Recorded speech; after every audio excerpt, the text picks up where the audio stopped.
Subscribe करें और देखें एक दिल दहला दिल वाली हॉरर स्टोरी। बिना घबराएं बेल आइकन प्रेस करना ना भूलें दोस्तों।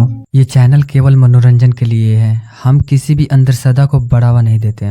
रात का समय, घना कोहरा, पहाड़ी की चोटी पर एक खड़ा जर्जर महल खड़ा था। चारों ओर फैली खामोशी, सिर्फ हवा की सीटी जैसी आवाज आ रही थी। गांव वाले कहते हैं इस महल में जो भी एक रात बिताया वो कभी सुबह नहीं देख पाएगा। लेकिन आज कोई इस महल की ओर बढ़ रहा था, अकेला, हाथ में टॉर्च, आंखों में डर से ज्यादा दृश्य निश्चय। उसका नाम था आदित्य। आदित्य की नजरें महल के टूटे दरवाजे पर टिक गई। वो पहुंचते ही उसे लगा जैसे कोई उसे देख रहा हो। दिल धड़क रहा था पर कदम पीछे नहीं हटे।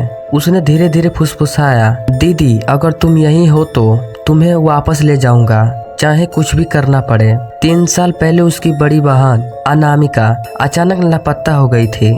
आखिरी बार गांव के बूढ़े ने कहा था कि उसे महल के पास देखा गया। पुलिस ने हार मान ली, लेकिन आदित्य ने नहीं। महल का अंदरूनी हिस्सा ठंडा था, हवा में नमी और फफूंद की गंध। जैसे ही उसने टॉर्च ऑन किया, दीवारें पर अजीब नक्काशी दिखी, तांत्रिक मंत्र और खून के धब्बे। अचानक पीछे से फुसफुसाहट आई, आदित्य। आदित्य ने पलटकर देखा, कोई नहीं, पर दीवार पर खून से लिखा संदेश चमकने लगा। वो तुम्हारा इंतजार कर रही है। उसका गला सूख गया पर वह आगे बढ़ा। गलियारे में लगे दर्पण में खुद को देखा, पर चेहरा उसका नहीं था। एक जली हुई लड़की खड़ी थी, आंखें से आंसू टपक रहे थे। वह अनामिका थी।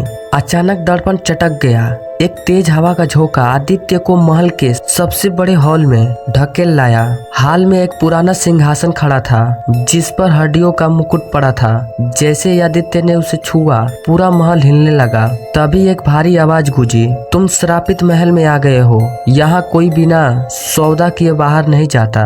आवाज महल की आत्मा की थी।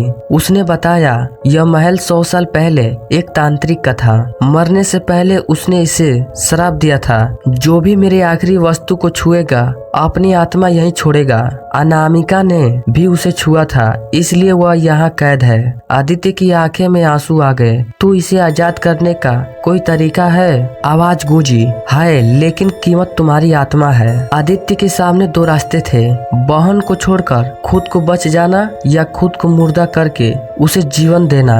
उसने बिना सोचे दूसरा रास्ता चुना। मैं तैयार हूँ, मेरी आत्मा ले लो, पर मेरी बहन को छोड़ दो।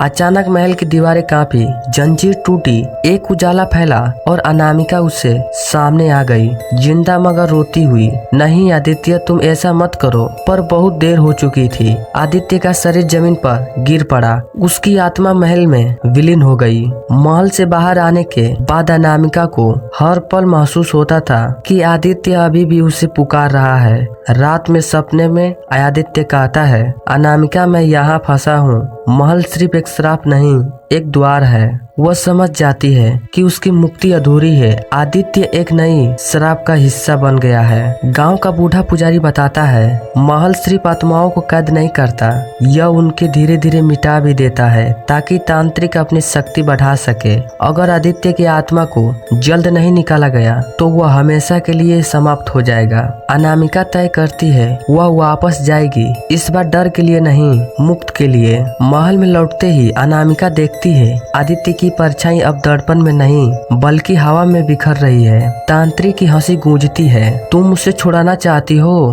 तो तुम्हें बलिदान करना होगा, जो उसने किया था, पर उससे दुगुना। अनामिका पूछती है, दुगुना बलिदान? आवाज आती है, तुम्हारी आत्मा और तुम्हारी यादें दोनों मुझे दो, तभी वह मुक्त होगा। अनामिका आंसुओं में कहती है, अगर मेरी यादें मिट जाएगी तो मैं उसे पहचानूंगी कैसे? आवाज तुम नहीं पहचानोगी, लेकिन वह आवाज होगा। वह सहमत हो जाती है। जैसे ही सौदा पूरा होता है, आदित्य की आत्मा उजाले में बदलकर आसमान में विलीन हो जाता है। महल ढहने लगता है। अनामिका बाहर निकलती है, पर उसे कुछ याद नहीं। गांव वाले पूछते हैं, तुम्हें कौन लाया यहाँ? वह कहती है, पता नहीं, बस कोई था जो मुझे बचाना चाहता था। दूर टूटे दर्पण में आदित्य मुस्कुरा रहा था, लेकिन अब उसकी आंखों में आंसू है, क्योंकि उसकी बहन उसे कभी याद याद नहीं करेगी। रात में अब भी महल से आवाज आती है, कोई है जो अपनी आखिरी इच्छा पूरी करना चाहता है और जो भी उस आवाज का पीछा करता है कभी लौट कर नहीं आता।